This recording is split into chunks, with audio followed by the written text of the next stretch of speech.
ఈరోజు మన టాపిక్ అండి కామన్ కోల్డ్.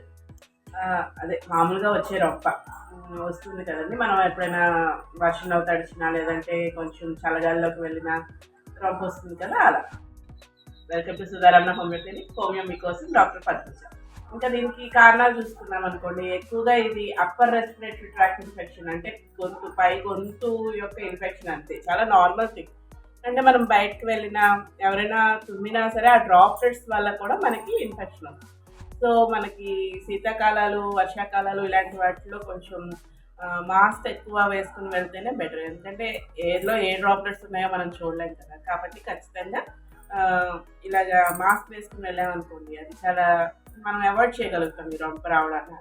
అలాగే ఏదైనా తేడాగా ఉన్న ఆహార పదార్థాలు తిన్నా, తేడాగా ఉన్న వాటర్ తాగినా, ఎక్కడికైనా బయటకు వెళ్తాము, దాహం వేస్తుంది, అర్జెంట్గా అక్కడ ఉన్న వాటర్ తీసుకుని తాగడం, ఇలాంటివి కొంచెం అవాయిడ్ చేస్తే మనకి రొంప ఫ్రీక్వెన్సీ కొంచెం అవాయిడ్ చేయగలుగుతాం.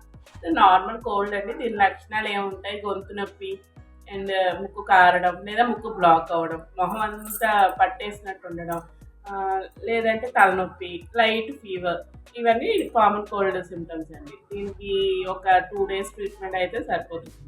మనం హోమియోలో మెడిసిన్స్ చూసుకుంటే హెపాసల్ఫ్ 200 pills అండ్ మెడ్సాల్ 200 pills. తేడా అయిన వాటర్ తాగితే మాత్రం ఆర్సెనికాల్ 200 pills వాడాల్సి వస్తుంది. అండ్ ఇప్పుడు నేను చెప్పిన ఈ 2 pills కూడా ఒక పిల్స్ అంటే హెపాసల్ఫ్ పిల్స్ పొద్దున్నే 8 మాత్రలు వేసుకున్నాం అనుకోండి, ఒక 3 hours పోయాక మెడ్సాల్ 200 pills ఒక 8 pills. అలాగే తేడా వాటర్ గురించి వస్తే మాత్రం ఆర్సెనికాల్ కూడా ఒక 3 hours పోయాక ఒక 8 pills. అలాగా మళ్ళీ ఒక 3 times రిపీట్ చేస్తే మీకు కామన్ కోల్డ్ నార్మల్గా వచ్చేస్తుంది. గొంతు నొప్పి అవి కూడా సబ్సైడ్ అయిపోతాయి. ఫీవర్కి కూడా సపరేట్గా ఏం వేసుకోక్కర్లేదు, ఎందుకంటే కారణం ఇన్ఫెక్షన్ కాబట్టి ఈ మెడిసిన్స్ తోటి మనం క్లియర్ చేసేయగలుగుతాం. ఓకేనండి, ఇది కామన్ కోల్డ్. ఈరోజు మన టాపిక్ నచ్చినట్టయితే నా ఛానల్కి లైక్ చేయండి, షేర్ చేయండి అండ్ సబ్స్క్రైబ్ చేయండి.